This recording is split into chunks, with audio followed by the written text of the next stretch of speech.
اور معاشرے کا کتنا کمینہ شخص ہے وہ جو کسی کی بیٹی کو اس لیے تنگ کرتا ہے کہ وہ جہیز نہیں لے کے آئی، یا وہ اس کی خواہش کے مطابق، اس کی توقع کے مطابق جہیز نہیں لائی۔ شریعت اسلامیہ نے تو نکاح کو آسان قرار دیا، اور یہ جو ہم اتنی لمبی چوڑی باراتیں لے کر کے چلے جاتے ہیں بیٹی والوں کے گھر میں، تو اسلام میں تو اس کا ایسا کوئی تصور نہیں ہے۔ 500 600 لوگ بیٹی والوں کے ہاں چلے جاتے ہیں، اور جس طرح کسی محاذ پہ جا رہے ہیں۔ نکاح فی المساجد کا رواج اگر ڈالا جائے تو ہماری زندگیاں سوکھی ہو جاتی ہیں۔ یہ جو مروج سلسلہ ہے، اس سے غریب لوگ تو پریشان ہیں ہی، امیر لوگ بھی سکھ میں نہیں ہیں۔ آج 1 کروڑ روپیہ شادی پہ خرچ آ رہا ہے، اور جس کی 4 بیٹیاں ہیں وہ ساری زندگی اسی کام میں ہی لگا رہتا ہے۔ اور غریبوں کی زندگی تو اجیرن ہے۔ غریب کی بیٹیاں سگڑ ہیں، سمجھدار ہیں، سنجیدہ و متین ہیں، پڑھی لکھی ہیں، خوبصورت ہیں، لیکن ان کے رشتے قبول اس لیے نہیں کیے جا رہے کہ ان کے پاس دینے کے لیے کچھ نہیں ہے۔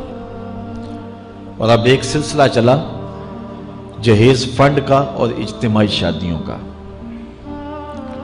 تو شاید کسی کے لیے اس میں تسکین ہو، لیکن میں تو ایک مرتبہ ایسی تقریب میں گیا ہوں تو دکھی ہو کے آیا ہوں۔ ہر شخص کا اپنا مزاج ہوتا ہے، مختلف تنظیمات، مختلف لوگ غریب بچیوں کی اجتماعی شادیاں کر رہے ہیں، تو میں ایک تقریب میں مجھے کھینچ کے کچھ لوگ لے گئے۔ میں نے کہا مجھے تجربہ تو نہیں ہے، لیکن مجھے لگتا ہے کہ میرے لیے تکلیف کا سامان ہوگا، اور دوست جس مقصد کے لیے مجھے لے کے جا رہے ہیں تو ان کا مقصد بھی پورا نہیں ہوگا۔ ایسا ہی ہوا، ایک ہال میں 15 سے 20 بچیاں تھیں، اور دوسری جانب 15 سے 20 بچے تھے، اور ان کے مہمان، ان کا ہجوم تھا، اور اسٹیج کے اوپر جو کرسیاں لگی تھیں ان پر مخیر حضرات بیٹھے ہوئے تھے جنہوں نے سرمایہ لگایا اور جہیز فنڈ دیے، اور تنظیم کے لوگ آ کے اپنی کارکردگی بیان کر رہے تھے۔ تو آخر میں انہوں نے مجھے کہا کہ ہم آپ سے کچھ سننا چاہتے ہیں، تو میں نے بیٹھے بیٹھے کہا کہ میں دعا کر دیتا ہوں، لیکن ان کا اصرار بڑھا، تو میں نے مائک پہ آ کے کہا کہ انسان کی زندگی میں 3 موقع ہوتے ہیں جس دن وہ مہمان خصوصی ہوتا ہے، اور سب لوگوں کی نظر اسی کے چہرے پہ ہوتی ہے۔ ایک جب وہ پیدا ہوتا ہے تو کالا کلوٹا بھی ہو تو ساری بستی اس کا منہ دیکھنے آتی ہے، اور اسے بہنیں چاند کہہ کے پکارتی ہیں، چاہے اس کا رنگ گہرا سیاہ کیوں نہ ہو۔ دوسرا موقع انسان پر اس وقت آتا ہے جب وہ دولہا بنتا ہے، تو سارے لوگ اسی کو دیکھتے ہیں، اور وہ نگاہوں کا مرکز ہوتا ہے، اور چیف گیسٹ وہی ہوتا ہے۔ اور تیسرا وقت اس کے اوپر تب آتا ہے جب وہ چٹا لٹھے کا لباس پہنتا ہے، تو سارا شہر اس کا منہ دیکھنے آتا ہے۔ تو میں نے کہا ان غریب لوگوں سے آج تم نے یہ حق بھی چھین لیا۔ آج مخیر حضرات کو اوپر بٹھایا اور ان کو نیچے بٹھایا ہوا ہے، اس لیے کہ یہ غریب ہیں، اور کسی کے چہرے کے اوپر میں نے کہا خوشی کے آثار نہیں نظر آ رہے، اداسیاں ہیں، اور اتنے لوگوں کو ان کی غربت کا گواہ بنا رہے۔ ایک دم سکوت طاری ہو گیا حال پر، چونکہ مجھ سے وہ کچھ ایسی باتیں سننا چاہ رہے تھے جس سے ان کو داد ملتی۔ میں نے کہا تمہارے جذبے اپنی جگہ پہ، لیکن کاش کے رات کے اندھیرے میں ان بیٹیوں کے ماں باپ کو تم نے کچھ پیش کیا ہوتا اور یہ اپنے گھر سے رخصت ہوتی تو عرش والا رب بڑا راضی ہوتا۔ لیکن برا کرے نمائش کا کہ ہم نے ان بیٹیوں کا تماشا لگا دیا۔ میں ایک شہر میں گیا تو وہاں آج کل وہ پہلے تھا نا عمرے کے ٹکٹ محفل نعت میں، تو آہستہ آہستہ مجمع سمٹ گیا، تو اب ایک نیا سلسلہ شروع ہوا ہے کہ جہیز کی پرچیاں نکالی جائیں گی۔ تو اسی سال آپ کے قرب میں ایک جگہ 10 کے 15 جہیز فنڈ تھے، تو مجھے خطاب کرنے کے لیے انہوں نے کہا، تو بڑے شوق سے منتظم محفل نے بتایا کہ 15 بچیوں کا جہیز بھی نکالا جائے گا، اور اس پردے کے پیچھے ہزاروں بچیاں بیٹھی ہوئی ہیں۔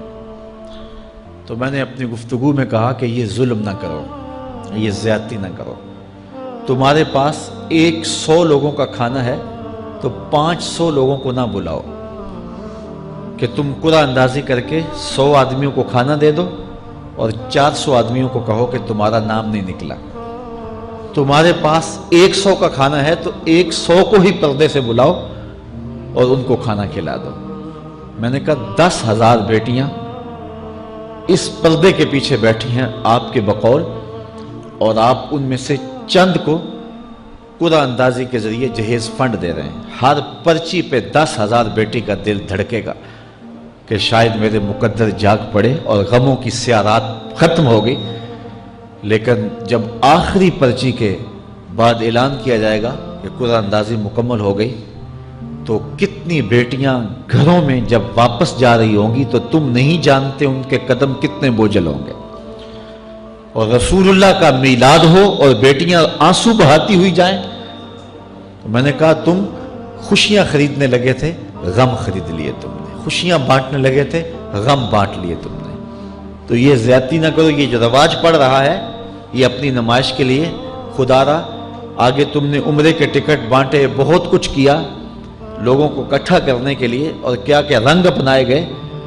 میں نے کہا وہ اچھا تھا، چلو مجھے اس پر بھی بات ہے، لیکن چلو میں نہیں کرتا، لیکن یہ ظلم نہ کیا جائے کہ محافلات میں مجمع اکٹھا کرنے کے لیے جو ہے وہ غریبوں کی بچیاں بلا کر کے تو 10 کو آپ دے کے باقیوں کو کہیں کہ معذرت ہمارے پاس اتنا ہی تھا۔ تو آپ کے پاس 100 کا کھانا ہے، 100 کا پانی ہے، تو 500 پیاسوں کو نہ بلائیں، 500 بھوکوں کو نہ بلائیں، 100 کو ہی بلا کر کے پردے سے جو ہے وہ ان کی مدد کریں۔ تو میں یہ کہتا ہوں کہ ہم جہیز فنڈ دینے کی بجائے، یہ جب تک یہ حالات ختم نہیں ہوتے، میں خفیہ طور پہ یہ بھی کرنا چاہیے، لیکن ساری قوم ادھر لگ گئی ہے، تو اس کی بجائے ہمارے علماء کو، ذمہ دار کو، یہ مختلف چینلز کے اوپر یہ جو ٹاکنگ ہوتی ہے اس پہ گفتگو ہونی چاہیے کہ اس رسم کو ختم کیا جائے اور معاشرے کی تربیت کی جائے کہ بیٹیوں کا رشتہ اس لیے قبول کیا جائے کہ وہ دیندار ہیں، وہ پردے دار ہیں، وہ سگڑ ہیں، وہ پڑھی لکھی ہیں اور ان کے اخلاق اچھے ہیں، یہ معیار بنایا جائے، دولت کو معیار نہ بنایا جائے۔ اس طرح معاشرے پس جائیں گے اور معاشرے کے پلے کچھ بھی نہیں بچے گا۔ اور آج اندازہ نہیں ہے ہم کو کہ جس کی بیٹیاں گھر کی دہلیز پہ جوان ہے اس کی زندگی کتنی کٹھن گزر رہی ہے۔ کوٹھے تے چڑھ ویخ فریدا تے گھر کر بلدی اگ، میں جاتا دل دکھی میرا پر دکھی سارا جگ۔ تو پورا معاشرہ اس وقت اس اذیت سے، اس کڑن سے گزر رہا ہے کہ بیٹیاں جوان ہیں اور رشتے نہیں مل رہے، اور پھر اگر رشتے مل رہے ہیں تو بیٹے والوں کے نخرے ہی بڑے عجیب ہیں، اور پھر جس طرح وہ بیٹیوں کو، غریبوں کی بیٹیوں کو لونڈیاں بنا کے اپنے گھروں میں رکھتے ہیں، تو یہ ایک الگ درد کی اور دکھ کی کہانی ہے۔ میرے پاس لوگ آتے ہیں، دعا کیجئے، کاروبار نہیں ہے، معاشی بحران ہے، مالی پریشانیاں ہیں، بچے کے امتحان سر پہ ہیں، بہت سارے مسائل لے کر لوگ آتے ہیں، لیکن کوئی نہیں، لوگ حوصلے سے مصائب کا مقابلہ کرتے ہیں، کاٹتے ہیں۔ لیکن کچھ لوگ آتے ہیں دعا کے لیے تو بات کرتے ہی آنکھیں چھلکنے لگتی ہیں اور میرا دل بھی قابو میں نہیں رہتا۔ لوگ کہتے ہیں کہ حضرت دعا کرو، بیٹی سسرال میں دکھی ہے، اللہ سکھ دے دے۔ تو میں دعا بھی کرتا ہوں، لیکن میں تنہائی میں جا کے روتا ہوں کہ اس درد کا مداوع کیا ہے، اس دکھ کا علاج کیا ہے، اور معاشرہ تیزی سے اس تکلیف کی طرف بڑھ رہا ہے، اور طلاق کی شرح بھی جو ہے وہ بڑھتی چلی جا رہی ہے۔ میرے پاس ایک دن ایک صاحب آئے، ساتھ ان کی بیوی تھی، اور میں انہیں جانتا ہوں، عزت دار لوگ تھے۔ تو انہوں نے کہا کہ ہم آپ سے کوئی تنہائی میں بات کرنا چاہتے ہیں۔ تو ان کے اپنے عزیز تھے، بیٹیاں اس شخص کی زیادہ ہیں، اپنے عزیزوں میں شادی کر دی۔ تو اس وقت انہوں نے طے کر لیا کہ کوئی بات نہیں، ہم جہیز نہیں لیتے۔